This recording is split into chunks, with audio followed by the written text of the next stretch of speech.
ওকে, আমরা এখন 10B যে চ্যাপ্টারটা আছে একদম লাস্টের যে ম্যাথগুলো আছে ওই ম্যাথগুলো করবো, অর্থাৎ 8 নম্বরের ম্যাথগুলো করব। আশা করছি তোমরা মনোযোগ সহকারে দেখবে এবং তোমরা এখন ইন্টিগ্রেশন মোটামুটি করতে পারো আর কি। যদি সব ক্লাসগুলো করে থাকো আশা করছি ইন্টিগ্রেশন তোমাদের একটু ইজি লাগা শুরু করেছে। বাট তার আগে পূর্ব শর্ত হচ্ছে তুমি বারবার বারবার সূত্রগুলো দেখবা, সূত্রগুলো প্র্যাকটিস করবা, এবং যে বেসিক কথাবার্তাগুলো বলতেছি আমি ভিডিওর মধ্যে বা বারবার বলতেছি এই জিনিসগুলো মুখস্থ করে রাখো, এইগুলো তোমার ইজিয়ার হবে এক্সামগুলোতে বা তোমাকে শিখতে। ওই ব্যাপারগুলো তোমাকে কিন্তু মুখস্থ করে নিতে হবে। সো আমরা শুরু করি। এখন 8-এর 1 নম্বর যদি আমরা একটু খেয়াল করি, আমরা কি দেখতে পাচ্ছি? Integration 1 - tan theta 1 + tan theta D theta. তো তোমরা একটু ত্রিকোণমিতির সূত্র তো মুখস্থ করবা, ত্রিকোণমিতির দু একটা অঙ্কও যদি প্র্যাকটিস করে রাখো তাও কিন্তু একটু ডিফারেন্সিয়েশন ইন্টিগ্রেশন করতে একটু সুবিধা হয়। সেক্ষেত্রে এখানে ভাঙতে কি হবে এটা কিন্তু না ভাঙতে পারলে কিন্তু আমরা অঙ্কটাকে সহজ করতে পারবো না। তো ভাঙতে কিভাবে হবে? আমরা সাইন কজে ভেঙে নেবো কিছু না জানলে।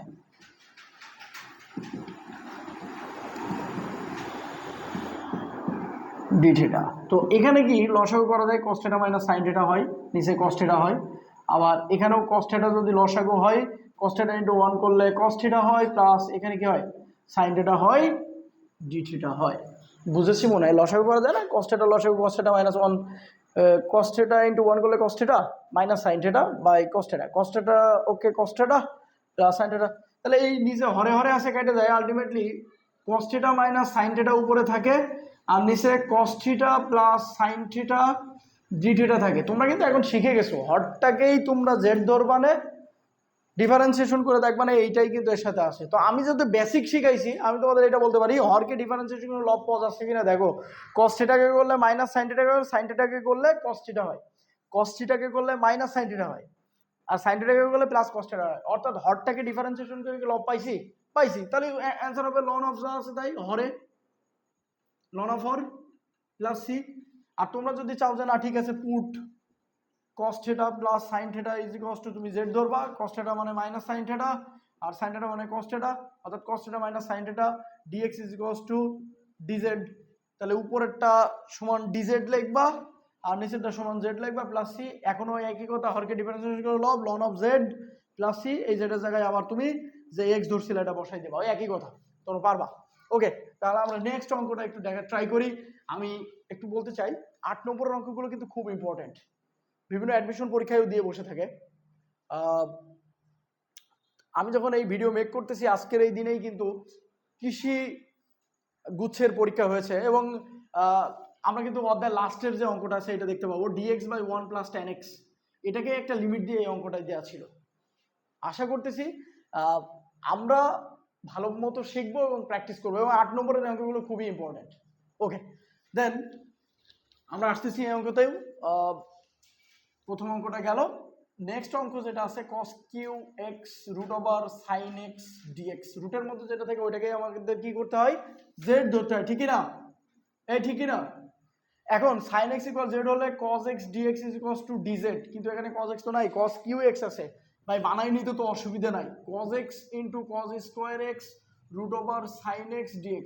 অর্থাৎ কি করলাম, cos এর পর কিছু নেই মানে 1 আছে, cos স্কয়ার আছে, 1 আর 2 যোগ করলে 3ই হয়, ওই একই কথা। এখন এইটাকে আরেকটু সুন্দর করে cos x 1 - sin square x √sin x dx লেখা যায়। এই cos x dx সমান কি? dz। তাহলে dz লিখলাম। আর এখানে 1 - sin x whole square, sin x মানে কত? z। তাহলে 1 - z স্কয়ার আর √ কি? z। আশা করছি তোমরা বুঝতে পেরেছো। দেন √z মানে z⁻½ z⁻½ ওকে z⁻½ - z স্কয়ার × z⁻½ অর্থাৎ √z দ্বারা গুণ করে দিলে আর কি, সহজ কথা, dz।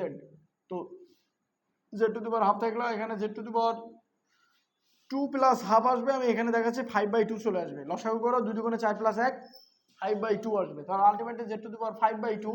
তোমরা এই ছোটখাটো ক্যালকুলেশন পারো আমি ধরে দিচ্ছি আর কি, এই জন্য একটু ফাস্ট করতেছি।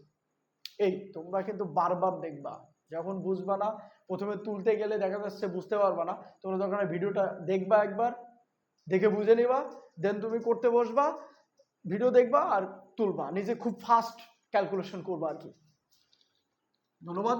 আমরা এরপরে জেড জেডের জায়গায় যেটা ইন্টিগ্রেশন করতে পারি, z to the power half plus one, নিচে half plus one plus, sorry এখানে মাইনাস ছিল, z to the power 5/2 plus one, 5/2 plus one plus c. এটাই এখন জেডের জায়গায় জেডের মানটা বসাই দেবো। জেড ইকুয়াল আমরা কি ধরছিলাম, সাইন এক্স কে জেড ধরছিলাম, তো আমরা জেডের জায়গায় সাইন এক্স বসাই দিলে হয়ে যাবে। এরপরের লাইনগুলো তোমরা ইনশাল্লাহ পারবা, তোমরা একটু জেডের মানটা বসায় অ্যান্সারের সাথে মিলাই নিবা। ওকে, এখন আমরা নেক্সট যে অঙ্কটা দেখব সেটা হলো sec টু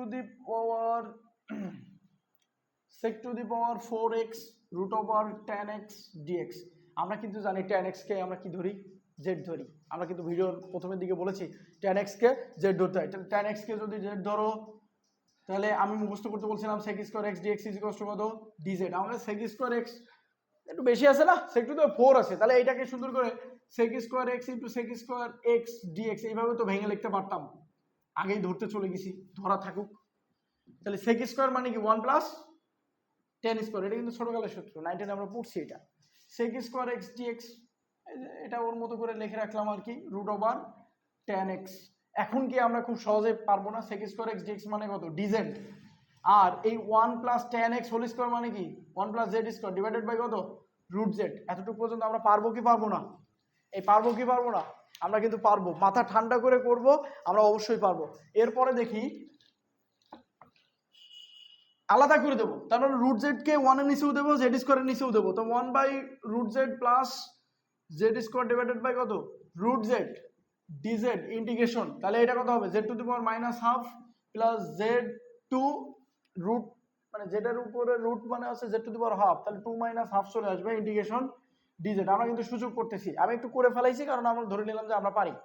এখন ঘটনা হলো যদি এইটা করি তাহলে কি আসে, এটা কিন্তু খুব সহজে পাবো, ইন্টিগ্রেশন আলাদা আলাদা হবে, Z to the power minus half d z plus Z to the power 2 দুগুণে 4 মাইনাস 1, তাহলে 3/2 z to the power 3/2 d z আলাদা আলাদা ভাবে করতে পারবো। অর্থাৎ এটা করলে minus half plus 1 minus half plus 1 plus Z to the power 3/2 plus 1 3/2 plus 1, ওই নিচে একই জিনিস লাগবে প্লাস সি। আশা করছি জেড এর মান বসালে তোমরা অঙ্কটা মিলাই দেখতে পারো, জেড এর মান বসালে হয়ে যাবে, ঠিক আছে। এরপর থেকে তোমরা করবা এইচডব্লিউ। খেয়াল করো আমরা আরেকটা অঙ্ক দেখি, root over tan x dx divided by sin x cos x। এইটাকে একটু বানাই নিতে হবে। তো কিছু অঙ্ক থাকবে যে অঙ্কগুলো তোমাকে বারবার প্র্যাকটিস করতে হবে, তেমনই একটা অঙ্ক হচ্ছে এইটা।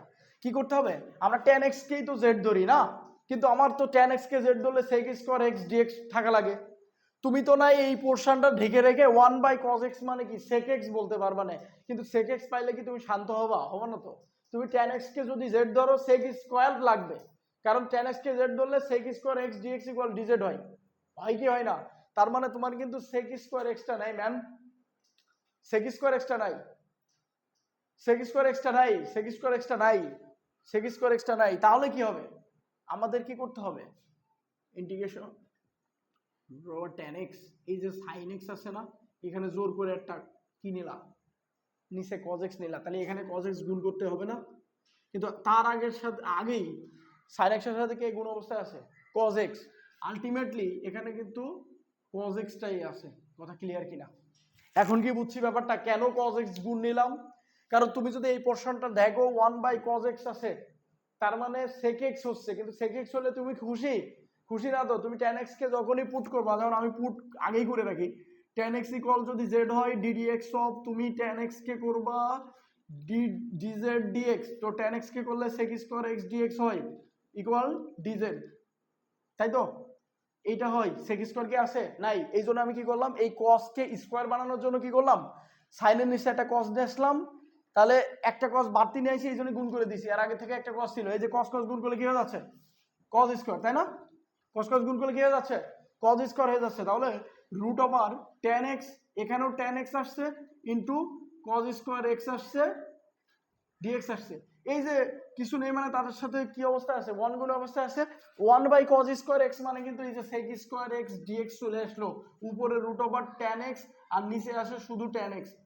আচ্ছা, উপরে রুট ওভার tan x, নিচে আসে একটা tan x, তো এই tan x এর ভিতর রুট tan x কয়টা আছে, দুইটা, তাহলে একটা কেটে যাবে, তাহলে এইটা হবে কি 1/√10x sec square x dx. আমার মনে হয় আমরা ক্যামেরাতে এই লাইনটা দেখতে পাচ্ছি। এখন আমরা একটু উপরে লিখবো ব্যাপারটা, তাহলে কি লিখতে পারবো, এইটা যদি লিখি আমরা ওই যে sec স্কোয়ার এক্স ডিএক্স মানে কি ধরলাম ডিজেড, তাহলে আমরা অপারেটর চেঞ্জ করি ডিজেড, আর 1/10x কে আমরা ধরেছি হচ্ছে জেড, তাহলে 1/√z এইটা। এখন একটু খেয়াল করি তো, হরে যেটা আছে লব হর হিসেবে আছে, হরকে ডিফারেন্সিয়েশন করে কি লব পাওয়া যাচ্ছে রুটের মধ্যে, তাহলে এর অ্যান্সারটা হবে 2√, যা আছে তাই plus c, 2√10x plus c. আশা করছি আমাদের এই অ্যান্সারটা মিলেছে। এখন আমরা লাস্টের খুব খুব খুব ইম্পর্টেন্ট যেই ম্যাথটা আছে ওইটাই আমরা একটু করার ট্রাই করব।